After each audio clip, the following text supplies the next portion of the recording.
Aujourd'hui, nous allons faire un peu de 2D dans Rhino. J'aimerais partager avec vous des techniques pour concevoir des doucines. Les doucines sont constituées de deux arcs de cercle qui sont raccordés en tangence. J'ai un premier arc ici, un deuxième ici, et un raccordement où le premier arc est donc tangent au second. Les doucines sont employées en taille de pierre pour réaliser des corniches ou en menuiserie pour réaliser des plinthes par exemple.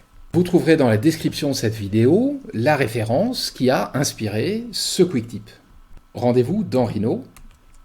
Cette doucine, nous allons la créer dans la vue de droite et la balayer ensuite sur un rail qui est positionné donc sur le plan de la vue de dessus. Donc pour ça, j'active ici la vue de droite. Je commence par créer un carré ici, donc à l'aide de l'outil rectangle. Le premier point est positionné à l'origine, je saisis 0 ici, et donc ces dimensions sont 25 cm par 25 cm. 25 entrées et 25 entrées. Je redimensionne ma fenêtre, ici, à l'aide d'un clic gauche zoom étendu. Et là, je vais tracer la diagonale. Pour ça, je sélectionne ici l'outil polyligne. L'outil ligne fonctionne aussi. Je prends un premier point qui est positionné ici à l'origine, et là, je vais chercher le coin opposé, clic gauche, pour terminer la commande, clic droit. Maintenant, je vais créer deux triangles équilatéraux, et ces triangles vont nous servir de base donc à la création des arcs. Je me tourne ici vers l'outil polygone, ici polygone, et polygone à partir de bords. Donc, je modifie le nombre de côtés, triangle 3 côtés, entrée, et donc là, en fonction de la sélection de l'extrémité ou de milieu, je vais donner un sens à mon triangle.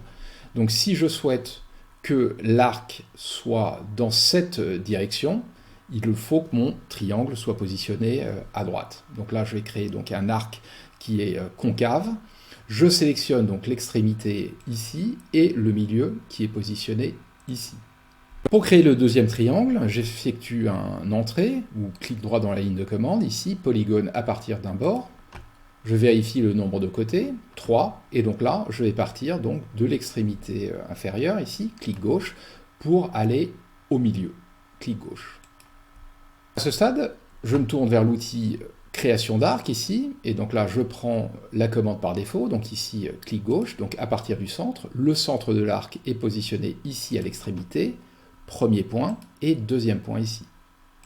Je répète la commande, centre de l'arc ici, premier point et deuxième point ici. Je vais organiser un peu mes géométries dans les calques ici, donc celui-ci je vais l'appeler construction, et là je vais l'appeler doucine. Je sélectionne les deux arcs ici, clic droit et déplacer vers ce calque. Changer le calque d'un objet. Je vais maintenant créer un ensemble de lignes qui va compléter le profil de ma corniche. Pour ça, j'active l'outil polyline qui est ici. Je sélectionne donc le point à l'origine et je vais tracer une ligne. Celle-ci fait 5 de longueur, 5 entrées et majuscule vers le bas. 5 entrées à nouveau et clic gauche ici. Le prochain segment est d'une longueur de 38 cm. Je saisis 38. Ici, dans la ligne de commande, 38, entrée. Et là, clic gauche. De la même manière, maintenant, je vais sélectionner ici ce point. Je peux activer par exemple le repérage intelligent, activer ce point et remonter légèrement. Je vais activer aussi ce dernier point qui est ici. Donc là, je vais faire une approche point. Et donc là, les deux sont activés, clic gauche. Et là, je vais fermer ma courbe, clic gauche à nouveau. Pour terminer la polyligne, j'effectue un clic droit. Je vais maintenant joindre les polylignes et les segments d'arc ici, donc premier segment d'arc, deuxième, et là je joins. Je vais vérifier que j'ai bien une courbe fermée dans les propriétés, ici, propriété, courbe fermée. Pour créer la géométrie en 3D, on va employer la commande balayage un rail. Pour ça, le rail, je vais le créer dans la vue de dessus ou dans la vue de perspective, ici. Nous pouvons réaliser une pièce d'angle de longueur 50 cm. Donc pour ça, je crée donc une ligne. Cette ligne, elle part de l'origine, 0, entrée. Et donc là, je saisis 50 cm, entrée, majuscule et clic gauche. Je vais répéter l'opération ici pour créer une ligne. Et donc cette ligne va être orientée sur l'axe des Y ici. 0, entrée. Je saisis 50 à nouveau, 50 entrée. Et là, je clique gauche à nouveau. Les deux segments sont créés, clic droit, je les sélectionne ici et je les joins. Alors pour créer la 3D, donc nous pourrions mettre cette courbe dans son propre calque ici et l'appeler rail. Donc c'est ce que je vais faire ici. Je clique, rail, je sélectionne la courbe, clic droit pour la déplacer, changer le calque d'objet.